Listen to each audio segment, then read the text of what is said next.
나의 입술의 모든 말과 마음의 모든 묵상이 주께 온전히 연락되기를 간절히 원하나이다. 아멘. 아멘. 제가 지난 3년 동안 세 곳의 미국 시골 교회를 다니면서 흥미롭다고 느낀 것이 여럿 있습니다. 그리고 그중 하나가 바로 교회마다 가지고 있던 교회의 레시피북입니다.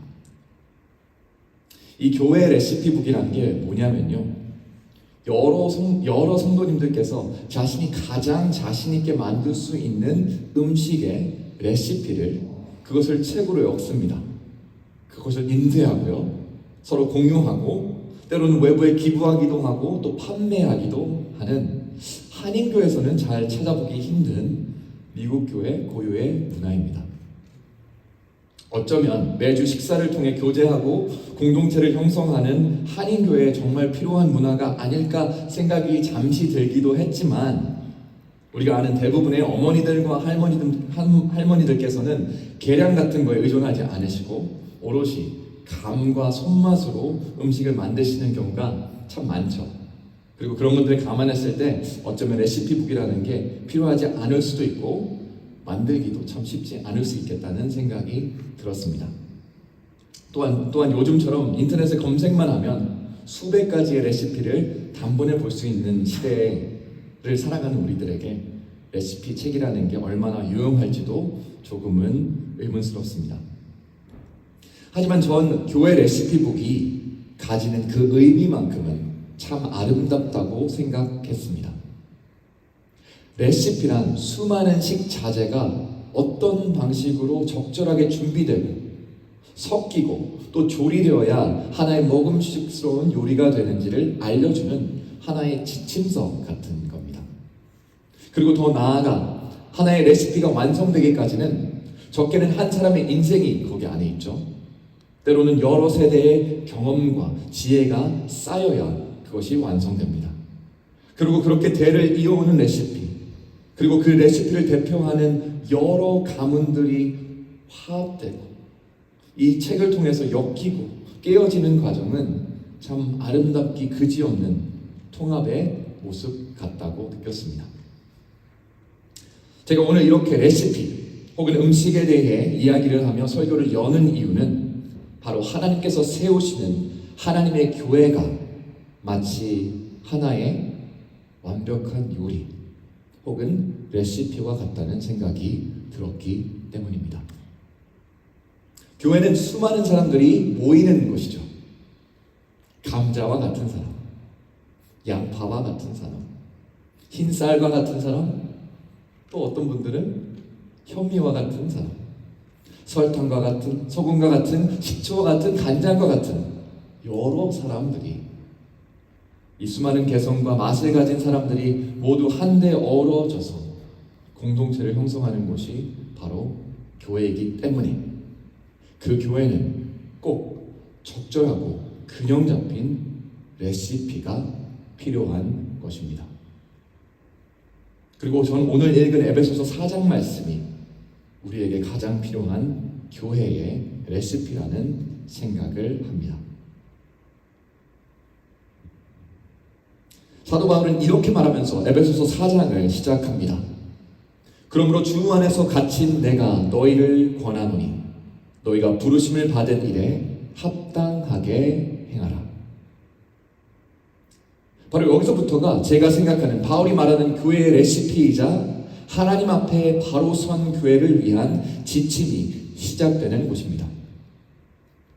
그리고 이 레시피를 이해하기 위해서는 가장 우리가 먼저 해야 될 게 있는데, 그건 바로 바울이 말하는 부르심, 이 부르심이 무엇인지 확실하게 알아야 합니다. 그리고 우리가 에베소서를 쭉 살펴보면요, 이 부르심이 무엇인지 정확하게 알 수 있습니다. 우리는 하나님의 선택받은 백성과 하나님의 자녀로 부름받았습니다. 우리는 죄 사함을 받고 용서받은 이들로서 부름받았습니다.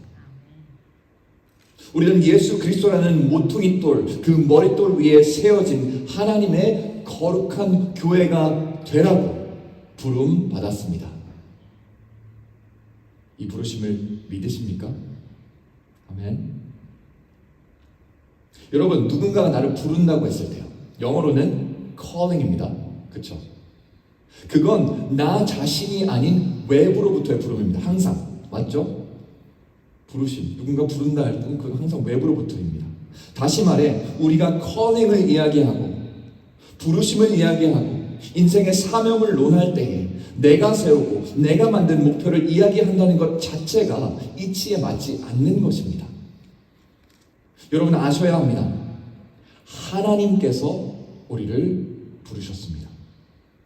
내가 세운 가치가 아닌, 이 시대의 부름도 아닌, 우리 그 얘기 많이 하죠. 멋있잖아요. 이 시대가 우리를 부른다. 아니요. 하나님께 부르심 받은 우리들에게는 하나님의 부르심이 있을 뿐입니다. 하나님께서는 우리를 자녀로, 백성으로, 교회로 가장 먼저 부르십니다.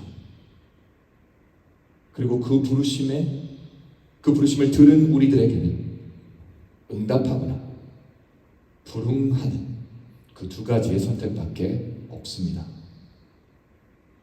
사랑하는 우리 네이버빌 연합감리교회 성도 여러분,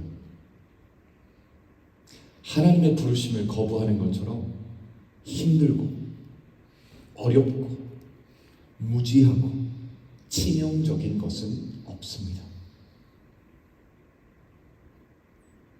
그 부르심에 응답하실, 그리고 앞으로도 응답하리라 다짐하시는 저와 여러분이 되길 주님의 이름으로 축원합니다.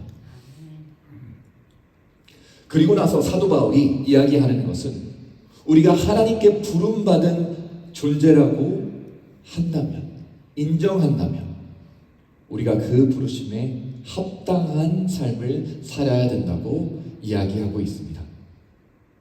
그리고 어떻게 그 부르심에 합당한 삶을 살 수 있을지 좀 더 자세하게 얘기하는데, 그것이야말로 우리가 말하는 교회로 부른 이들에게 필요한 레시피라고 할 수 있습니다. 지침서예요. 너네 합당한 삶을 살고 싶니? 이렇게 해라. 사도 바울이, 하나님께서 우리에게 말씀하시는 겁니다. 그리고 2절과 3절에 그 균형 잡힌 레시피를 위한 재료들을 소개하고 있습니다. 모든 겸손과 온유로 하고 오래 참음으로 사랑 가운데서 서로 용납하라.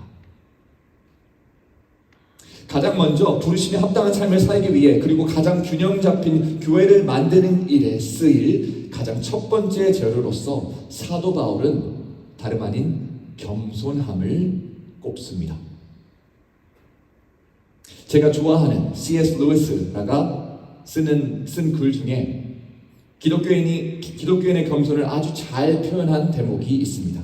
그가 이렇게 말했습니다. 제가 영어도 잠깐 쓸게요. 정확히 알아야 되니까요. As long as you are proud, you cannot know God. 우리가 교만한 이상 하나님을 알 수 없습니다. A proud man is always looking down on things and people. 왜냐하면 교만한 사람은 언제나 모든 사물과 모든 사람들을 내려다보는데. And of course, as long as you are looking down, you cannot see something that is above you. 내려다보는 사람은 위에 있는 것을 볼 수 없기 때문입니다. 여러분, 그리스도인의 겸손이 우리 개인의 차원에선 우리를 더 강하게 만들 수 있습니다. 교회의 차원에서는 서로 더 화합하게 만들 수 있는 것은 그 겸손이야말로 하나님을 가장 드러나게 하는 가장 강력한 재료이기 때문입니다. 왜냐하면 인간들의 겸손이 자기의 의를 드러내기 위한 수단으로 쓰일 때에, 혹은 자기 연민과 자기 비하로 왜곡되기 무척이나 쉬울 때에, 그리스도인의 진정한 겸손은 우리로 하여금 언제나 하나님을 바라보게 하며 하나님을 경외하게 만듭니다. 그리고 우리의 겸손을 보시는 하나님께서는 친히 그래 하시면서 우리의 힘이 되어주시고 우리의 자랑이 되어주십니다. 우리 자신의 지식과 노하우가 하나님의 전지하심과 한없는 지혜로 대체되는 것, 우리 자신의 능력과 유능함이 하나님의 전능으로 대체되는 것, 우리의 하찮고 때로는 가짜는 의로움이 하나님의 완벽한 의로 그리스도의 보혈로 통해 우리에게 주어지는 그 의로움으로 덮어지는 것, 그것이 바로 온전한 겸손함의 결과라는 사실을 우리는 믿어야 하며 우리는 그 겸손으로 나아가야 하는 것입니다.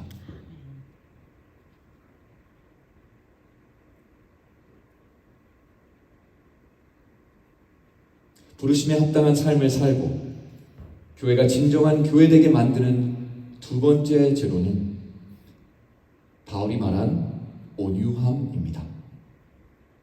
영어로는 gentleness, meekness 이렇게 얘기를 하더라고요. 그리고 성경이 말하는 이 온유함을 표현하기 위해서 우리는 종종 달리는 말 있잖아요. 말, horse 있잖아요. 그 말의 비유를 드는데 더 정확하게는 종마가 뭔지 아세요? 혹은 번식을 위한 아주 빼어난 숫말을 이야기합니다. 이 종마는 거세하지 않은 뛰어난 종의 말이기 때문에 이게 사나운 경우가 많아요. 사납게 날뛰는 경우가 많고 올라타기 쉽지 않은 경우가 많습니다. 이 종마는 엄청난 에너지와 힘으로 자기가 가고 싶은 곳에 가고 달리고 싶은 대로 달리고 뛰고 싶은 대로 뜁니다. 하지만 이런 종마조차도 잘 훈련되고 조련될 수가 있는데요. 그렇게 잘 조련된 종마야말로 그리스도인의 은유함을 잘 표현해주는 예라고 볼 수 있습니다. 온유하다고 해서요, 무조건 다 조용하고 차분히 말하고 행동해야 되는 것 아닙니다. 반대로 그 무슨 말이냐면요, 차분한 사람이 있다고 저 사람 온유하다, 아니에요. 갈등과 대립을 무조건 피한다고 온유한 것 또한 아닙니다. 오히려 어떤 경우에는 정말 화내고 싸워야 하는 일이 있겠죠. 그리고 그렇게 해야겠죠. 하지만 진정으로 온유하다고 말할 수 있는 것은 내가 나의 고삐 아시죠? 그 주도권과 방향성을 온전히 예수 그리스도와 아버지 하나님과 성령 하나님께 맡길 수 있는 그 능력, 그것이 바로 기독교인의 그리스도인의 온유함인 것입니다. 여러분 혹시 지금 현재의 연세가 무색하게 건강하시고 힘이 넘치시나요? 그런 분 계시나요? 지금? 네, 다들 눈을 좀 피하시는 것 같은데 좋습니다. 혹시 여러분들 중에 냉철한 지성과 깊은 학식을 갖추고 계신 분들 계신가요? 그것 또한 감사한 일입니다. 아니면 여러분 중 그 어떤 상황 속에서도 좌절하지 않고 포기하지 않는, 그래서 꺾이지 않은 강한 내면과 마음을 소유하고 계신 분 계신가요? 더할 나위 없이 좋은 겁니다. 하지만요, 이러한 우리들의 장점과 달란트를 올바르고 적절하게 사용할 줄 모르면 그것들이 온유함으로 소화되지 않으면, 그리고 그 모든 능력이 하나님의 손에 쥐어지지 않으면 그 모든 것이 덕이 되기보다 해가 되기 쉽고 결국엔 아무런 소용 없을 수 있다는 것 또한 우리가 알아야 합니다. 그렇기 때문에 성서적 온유함 그 중심에는 언제나 기도가 있어야 합니다. 왠지 아세요? 그래야 기도를 통해서 하나님과 소통하죠. 그래야 내가 나의 삶을 나의 주도로 살아가지 않죠. 하나님께 묻고 하나님께 답을 들으며 그 말씀에 순종하는 것, 나의 모든 능력과 동기가 하나님의 영광을 위해 쓰여지는 것, 바로 그것이야말로 진정한 온유함을 소유한 자들이 하나님의 온유한 교회를 세워가는 모습이기 때문입니다. 이 시간 성도 여러분들과 저 자신을 격려하고 도전하고 싶습니다. 우리의 달란트와 은사를 남용하지 마십시오. 그렇다고 자제하지도 마십시오. 다만 그 은혜의 선물을 언제, 어떻게, 무엇을 위해 사용해야 할지 기도로, 간구로 여쭐 수 있길 바랍니다. 그리고 하나님께서 우리에게 응답하실 때, 말씀하실 때 지체하지 않고 순종으로 반응하실 수 있는 여러분들과 저 될 수 있기를 바랍니다. 왜냐하면 그런 삶이야말로 우리를 교회로 부르시고 하나님의 자녀로 부르신 하나님의 그 부르심에 합당한 삶이기 때문입니다. 교회를 진정한 교회로 만드는 세 번째이자 오늘 제가 소개할 마지막 질문은 바로 오래 참음입니다. 그리고 이번 설교를 준비하면서 제 눈에 가장 눈에 띈 것이 이 오래 참음이라는 단어의 히브리어 원 뜻이었습니다. 오래 참음은 영어로 patience입니다. 그리고 이 단어는 macrothumos라고 하는 히브리어 단어입니다. 이 히브리어 단어 macrothumos라는 단어는 두 히브리어가 합쳐진 합성어인데 길다라는 의미의 macro와 분노라고 하는 thumos가 합성이 된 합성어입니다. 그래서 오래 참음을 의미하는 이 히브리 단어를 직역하면요, 긴 분노라고 직역을 할 수도 있고요, 혹은 정반대의 의미인 분노하기까지 아주 긴 시간이 걸린다 라고 할 수 있을 것 같습니다. 아마 두 번째 후자가 더 맞는 의미겠지요.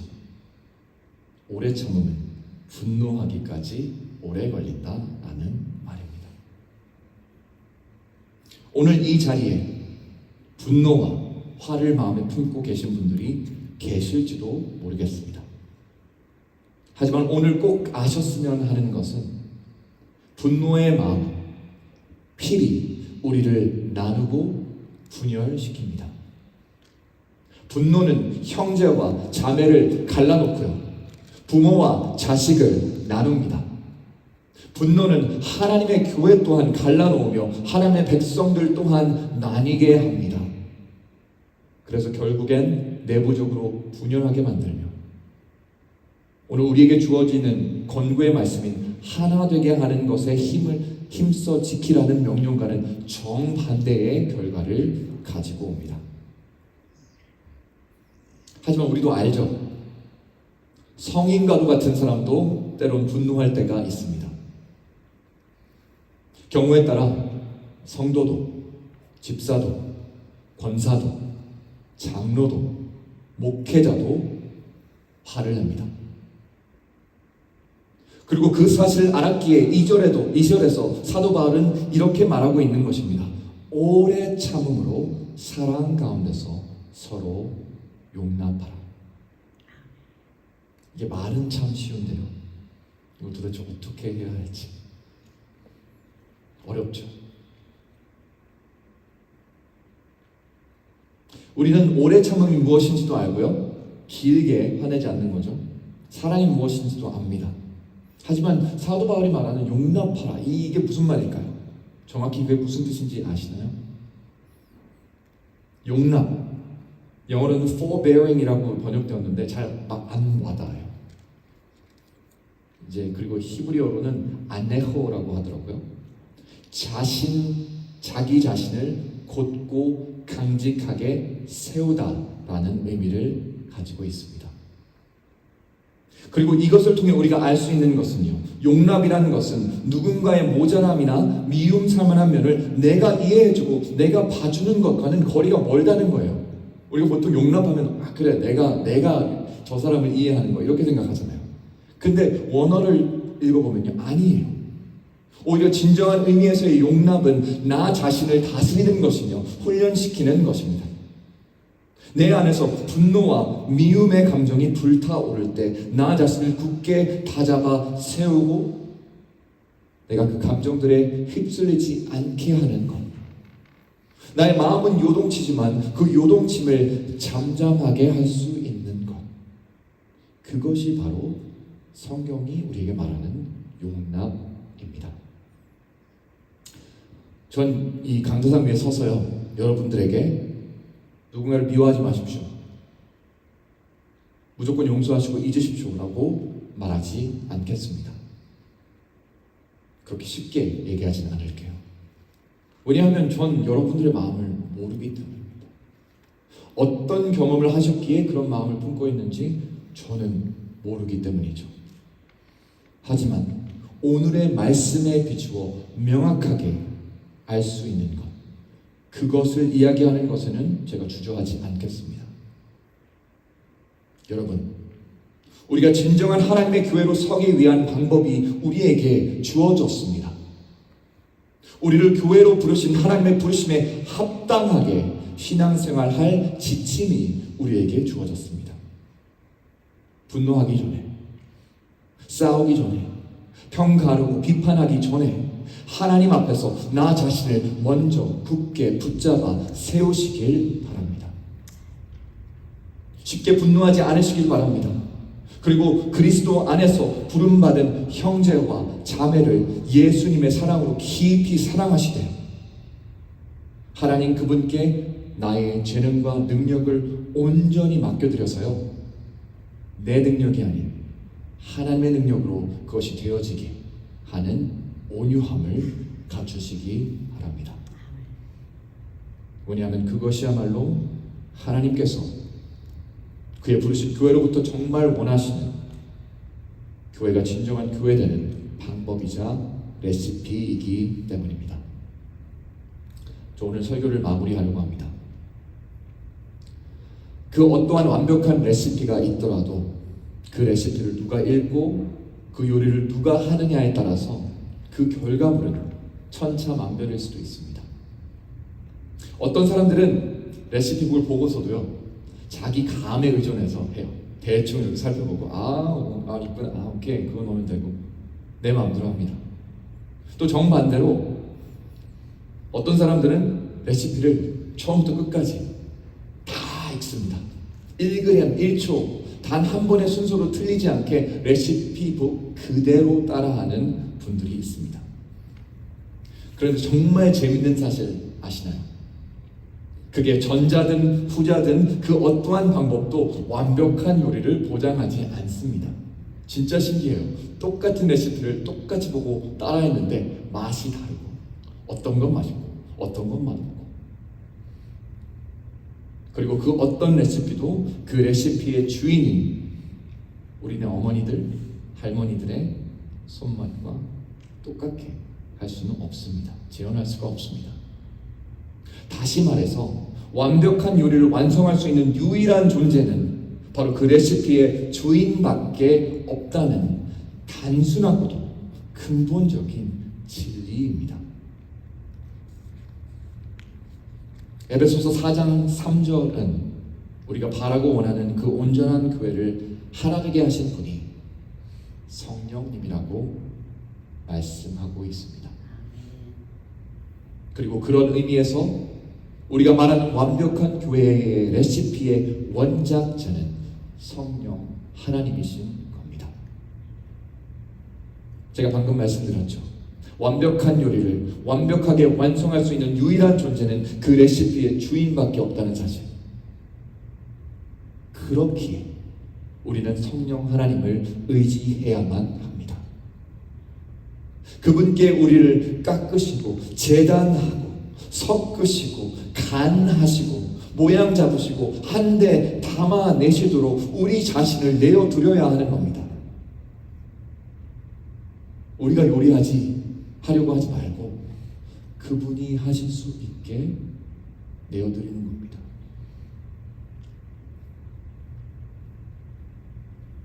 훗날 우리 교회가 질적으로나 양적으로 지금보다 훨씬 많이 성장하여서 부흥한 모습을 제가 이 설교를 준비하면서 상상해 봤습니다. 그리고 그때 누군가가 우리에게 이렇게 물을 수도 있을 거라고 생각이 들어요. 저기요, 목사님, 권사님, 장로님, 성도님, 우리 네이버빌 연합감리교회가 이렇게 부흥하고 성장한 그 비결이 도대체 뭡니까? 뭐가 있을 거 아닙니까? 뭐 요리로 치면 그 레시피 같은 거 있잖아요. 그러지 말고 좀 알려주세요. 충분히 물을 수 있죠, 그렇게. 제가 너무 혼자 달콤한 상상을 하는 건가요? 그렇게 될 수 있기를 믿고 바랍니다. 아멘. 그런데 만약 정말 우리가 그런 질문을 받았을 때 전 우리 모두가 이런 방식으로 대답할 수 있기를 바랍니다. 우리 교회된 몸이 하나고 성령님도 한 분이시고 우리가 받은 부르심과 소망도 하나인데 또 우리 주인도 한 분이시고 믿음도 세례도 하나님도 한 분이신데 어디 레시피가 따로 있겠습니까? 그저 그분 믿고 그 한 분 하나님 믿고 그분께 맡겼더니 우리가 이렇게 되었습니다. 전 우리가 그런 고백을 할 수 있는 교회가 되었으면 좋겠습니다. 궁극의 레시피를 가진 혹은 레시피가 아예 없는 그런 교회가 될 수 있길, 원작자가 직접 나서서 요리하시며 이끄시는 그런 교회의 교인들이 될 수 있기를 우리 주 예수 그리스도의 이름으로 간절히 축원합니다. 기도하시겠습니다. 사랑의 하나님, 그렇습니다. 우리가 한 분 하나님 섬기고 있지 않습니까? 한 분 성령님 섬기고 있지 않습니까? 우리에게 분열된다는 것, 서로 시기하고 나누고 분열한다는 것, 말이 되지 않습니다. 하나님, 우리 가운데 온유함을 허락하여 주시고 오래 참음을 허락하여 주시고 겸손함을 허락하여 주셔서 우리가 서로를 아끼고 사랑할 때에 그 하나님 아래 서로 형제 자매되게 하시고 온전한 교회로 성장하며 나아갈 수 있도록 도와주시옵소서. 우리 자신들이 만드는 교회가 아닌 성령 하나님께서 직접 이끄시며 만들어 가시는 교회가 될 수 있도록 주님 저희와 함께하여 주시옵소서. 감사드리며 예수님의 이름으로 기도합니다.